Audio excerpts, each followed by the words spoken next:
Olá pessoal, tudo tranquilo? Tudo bem com vocês? A gente vai começar agora a falar mais especificamente do DNA, do ácido desoxirribonucleico. Falar um pouquinho da estrutura e de alguns processos metabólicos associados a essa molécula orgânica. Tá bem? Então organiza aí o teu material, o teu canto de estudos, pega o teu mate, a tua água, o teu chá, aquele ha-ha-ha, e depois da vinheta, vem comigo e vamos tocar-lhe ficha.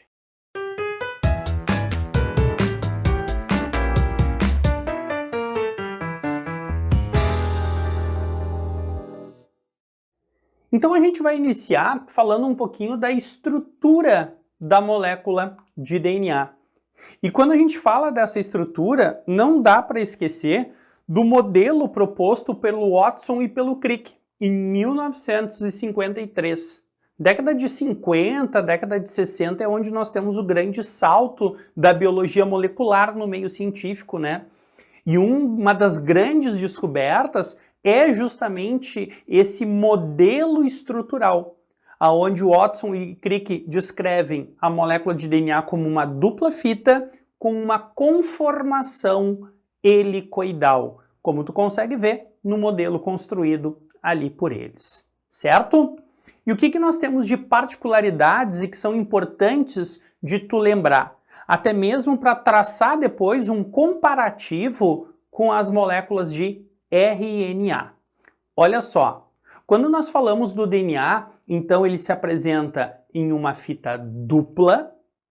Os nucleotídeos de uma molécula de DNA vão ter o grupamento fosfato ligado a uma desoxirribose. O D de DNA vem daqui, né? DNA, a sigla significa ácido desoxirribonucleico. Então, o grupamento fosfato vai estar ligado a uma desoxirribose. E, por sua vez, essa desoxirribose vai estar ligada a uma base nitrogenada. E na molécula de DNA, nós podemos encontrar 4 bases nitrogenadas diferentes. A adenina, a guanina, que são as duas bases púricas, e a citosina e a timina, que são bases pirimídicas. A timina, ela está em destaque porque ela é uma base nitrogenada encontrada exclusivamente nos nucleotídeos de DNA. Então, se tu pegar uma sequência de nucleotídeos e tiver timina, tu já sabe que está fazendo referência a uma molécula de DNA. Porque essa base nitrogenada tu vai encontrar só nesses nucleotídeos. Certo? E ainda te chama a atenção que existe toda uma regra de complementação para a gente ter essa dupla fita com a conformação helicoidal. Que daí vem a regra de Chergaff, que a gente já vai discutir aí na sequência. Gostaria que tu observasse um pouquinho essa imagem, que vai se justificar um pouquinho agora a regra de Chergaff. Aonde as duas fitas que compõem a molécula de DNA, elas têm uma interação, elas têm uma afinidade a partir das bases nitrogenadas dos seus nucleotídeos. E essa interação entre as duas fitas se dá diretamente por pontes de hidrogênio, que estão representadas ali na imagem por linhas pontilhadas, linhas tracejadas. Só que existe uma regra de complementação e que a gente tem que lembrar aí. Nessa complementação das duas fitas, a gente sempre vai ter uma base púrica sendo complementada por uma base pirimídica. Ou uma base pirimídica sendo complementada por uma base púrica. Só que não é qualquer base púrica complementando qualquer pirimídica. Existe uma regra. E aí lembra, ó, que uma adenina sempre vai ser complementada por uma timina. Assim como a timina, por sua vez, vai ser sempre complementada por adenina. E a guanina vai ser sempre complementada pela citosina. E citosina sempre complementada por guanina. Então, a complementação das duas fitas se dá sempre dessa forma. E a interação entre adenina e timina, ela se dá a partir de 2 pontes de hidrogênio. Enquanto entre guanina e citosina, nós temos 3 pontes de hidrogênio. Isso é o que justifica a conformação helicoidal da molécula de DNA, e vale a pena tu lembrar que, como eu tenho 3 pontes de hidrogênio unindo uma guanina e uma citosina, essa interação ela é mais forte, ela é mais estável do que a interação entre adenina e timina, que só tem 2 pontes de hidrogênio. Então, quanto mais guanina e mais citosina a molécula de DNA tiver, mais forte ela é, mais estável ela é. Há uma variação, por exemplo, de temperatura e de pH. Beleza? Tranquilo? E aí, seguindo essa regra de complementação, é que vem a regra de Chergaff, aonde ele viu que, bom, eu sempre tenho uma base púrica complementando uma base pirimídica, uma base pirimídica complementando uma base púrica.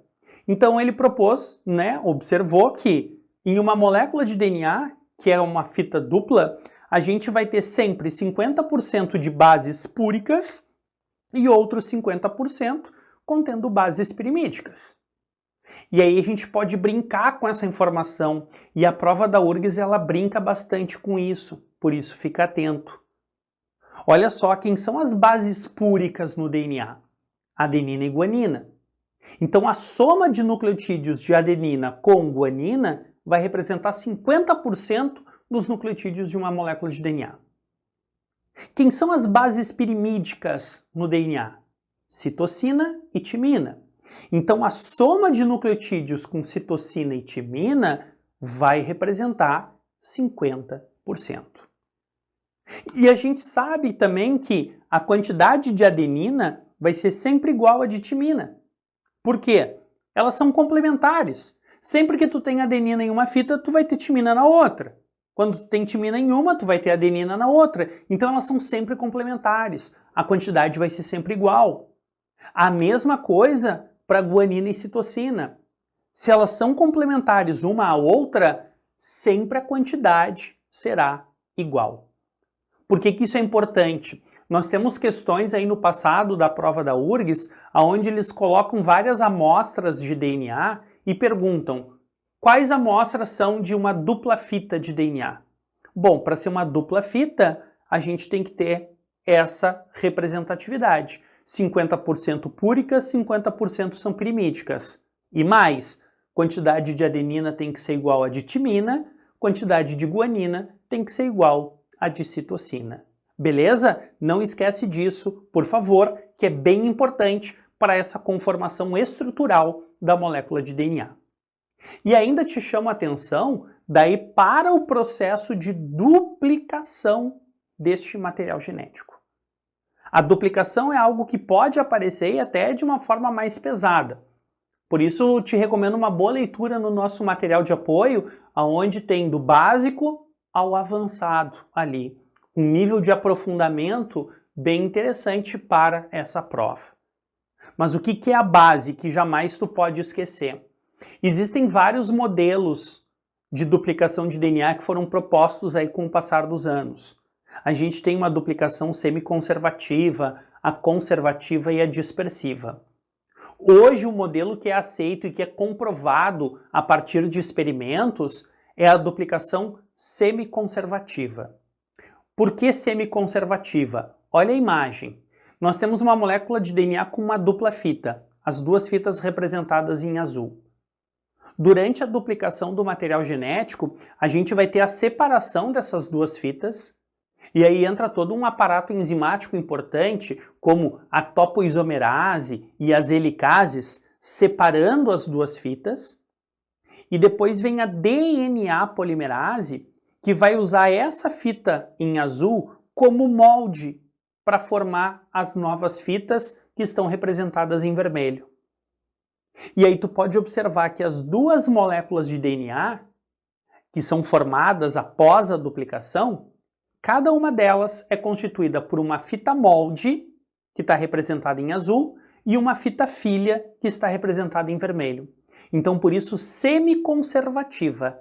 Cada nova molécula de DNA conservou uma fita original, uma fita mãe. E a outra é uma fita filha. Tranquilo? Vale a pena tu dar uma boa lembrada nisso. Bom, então aqui a gente falou um pouquinho sobre a estrutura do DNA e também a duplicação. De novo, o nosso curso aqui é de revisão, então te destaquei o ponto importante, o básico, que tu não pode esquecer. Mas principalmente quando a gente fala ali da duplicação, te recomendo dar uma boa leitura no nosso material, tá? E depois dar uma olhadinha nas questões, tu vai ver o que realmente é ou não importante em função do nível de aprofundamento da prova quando se fala de material genético. Beleza? Espero ter te ajudado a relembrar aí um pouquinho as questões associadas ao material genético, mais especificamente ao DNA, e a gente segue no nosso módulo na próxima aula falando daí do RNA. Tá ok? Um ótimo estudo aí para ti e até a nossa próxima aula. Tchau, tchau!